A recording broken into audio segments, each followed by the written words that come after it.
Welcome back to 8.2 quadratic functions.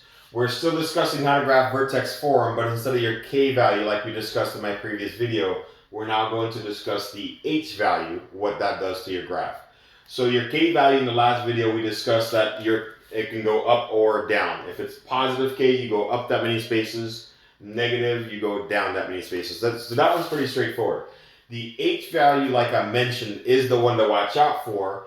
It goes left to right, first of all. You would think for a negative number, you would go to the left because on your number line, that's where your negatives are. But in this case, it says for negative, you actually go to the right that many spaces. For a positive, you actually go to the left that many spaces. So it's safe to assume that whenever your number is on the inside, you go in the opposite direction. Make sure you jot that down somewhere. So for negative, you go in the opposite direction to the right. For positive, you go in the opposite direction to the left, okay? That's very, very important on the test. All right, so for part A, they want us to figure out what the difference is between the parent function, the original, and this new one down here. So in order for you guys to see the difference, I am going to go ahead and graph the parent function first. In case you guys forgot what the points were for the parent function, it was 0, 0, my favorite point. You also had negative 1, 1. You had positive 1, 1. And then you also had, let's see, negative 2, 4. And then you also had positive 2, 4. Connect the dots. And here you have your graph for the parent function. And now what we're going to do is go ahead and graph the new one so you guys can see how those two are different.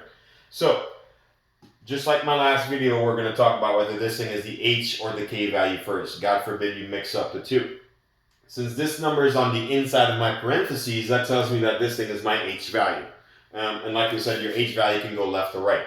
In this case, my h value is negative, and it says when it's negative, we need to move everything to the right that many spaces. So in this case, we're going to move to the right 3 spaces. So that means take all of your points that you have over here and move all of them to the right 3 spaces. So let me go ahead and extend this to make room for that movement. All right, don't think we'll need that many, but you never know. And let's go ahead and take all of our points and move them all to the right 3 spaces. Let's start with this guy up here. So I'm going to take this guy over here and move him up, move him to the right 1, 2, 3 spaces. This guy down here, move him to the right 1, 2, 3 spaces. This guy down here, 1, 2, 3 spaces to the right. This guy down here, 1, 2, 3 spaces to the right. And finally, this guy up here that we left for last, move him 1, 2, 3 spaces to the right. And if you connect all your points in brown, you'll see that the entire pink graph was moved to the right 3 spaces. In my last video, I also mentioned that if you guys don't want to move all 5 points to the right 3 spaces, which I do understand is a big pain in the butt, on a test, it's more than enough just to move the origin 3 spaces to the right and then sketch that in your graph. I promise you will be able to tell what the correct answer is just by moving this point alone. So for part B, we're going to do just that. Instead of moving all 4 or 5 points, I'm just going to move the origin where it needs to go and then draw a rough sketch of your parabola from there. Okay, so here we go. Part B, again, they want you to compare how the parent function is different to this thing. First things first, just like I did in the previous one, I'm going to go ahead and draw a rough sketch of my parent function. So here we go. You got 0, 0, you got negative 1, 1, positive 1, 1, you've got negative 2, 4, and also positive 2, 4. Okay? Connect those. There's your parent function x squared. Now let's figure out what that 1 did. Again, I noticed my 1 is on the inside of my parentheses, so that tells me it's my h value. And because it's positive, apparently we need to go to the left that many spaces. So technically, you need to take all 5 of those points and move them each to the left 1 space.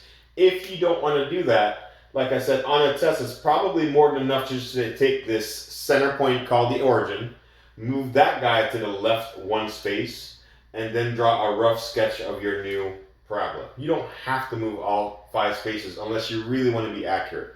So this brown graph right here, this parabola, is the graph of x plus 1 squared. which was moved to the left one space from the origin. So overall, for your h value, if you have a negative number on the inside, you're going to go to the right that many spaces. If you have a positive number on the inside, you're going to go to the left that many spaces. It's up to you whether you want to move all 5 of those points or if you just want to move the center point called the origin in that correct direction. All right? We'll see you guys in the next video, which is actually going to combine the h and the k values. We're also going to bring back that a value, which either made your graph wider or made it more narrow. All right, we'll see you guys in the next one.